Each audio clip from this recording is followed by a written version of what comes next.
This is Sam Michelle. We're back to physics. We may get back to personal stuff, it just depends how I feel. This essay, it's a physics essay entitled Nature Does Not Play Dice, dated October 29th, 2023. One of the archetypal nuclear, in quotes because the process can involve leptons, processes is mutual annihilation, whereby a matter particle and its antimatter counterpart meet, and with 100% reliability or predictability, they are transformed into two photons with extremely well-defined deterministic characteristics. Exactly opposite directions or linear momentum. Exactly the same helicity or circular polarization, and exactly the same phase.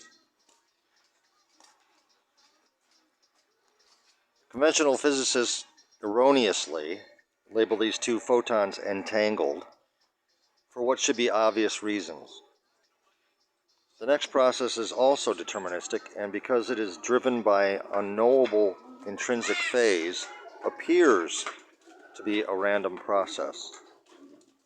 So more accurately, it should be referred to as a pseudo-random process. Neutron or anti-neutron decay always has the following decay products. Of course, the anti-neutron has the opposite: proton, electron, or beta. An antineutrino for the decay of a neutron, and the decay product for an antineutron are always antiproton, positron, and neutrino.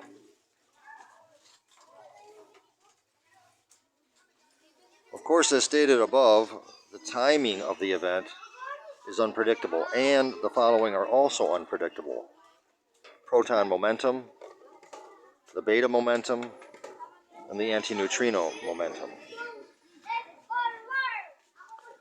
Which yet again, because of the pseudo-random timing and seemingly random distributions of momenta among daughter products, appears to be a random process.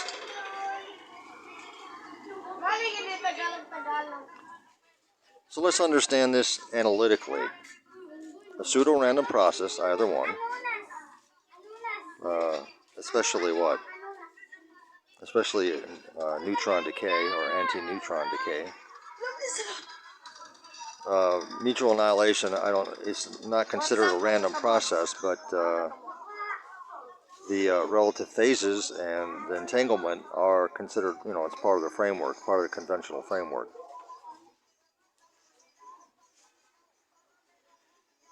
So let's understand this analytically. A pseudo-random process where each particle before and after are treated as random processes themselves for consistency, like the path integral formulation of quantum mechanics. This is the essence of the Copenhagen school of quantum mechanics. Unfortunately, they used similar logic, in quotes, to explain radiometer spin and double slit results. Why do I have that?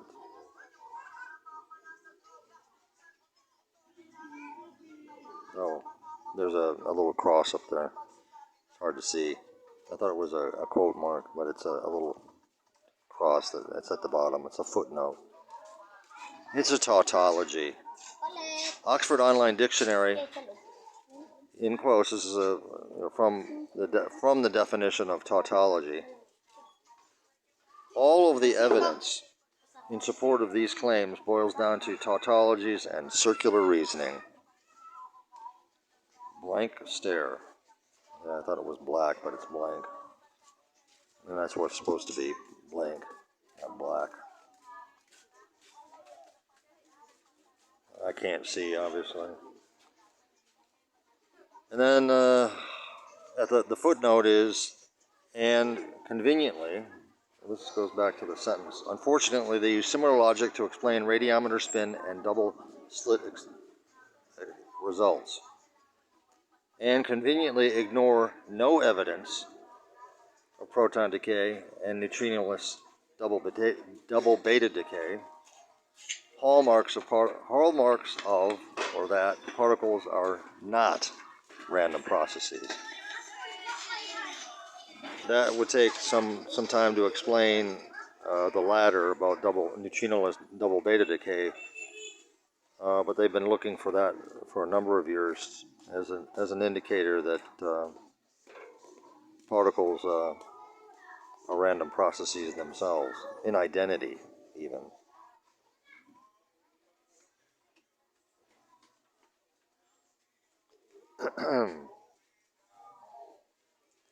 It may not be clear to the listener or reader, but for me, it's contrived.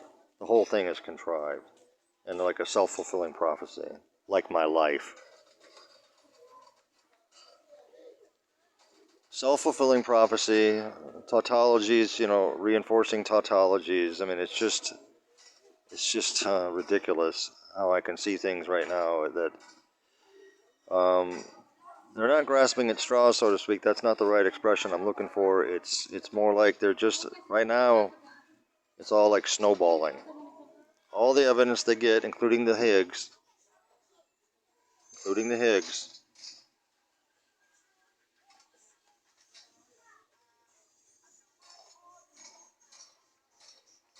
is all for what? Reinforcing their delusional framework.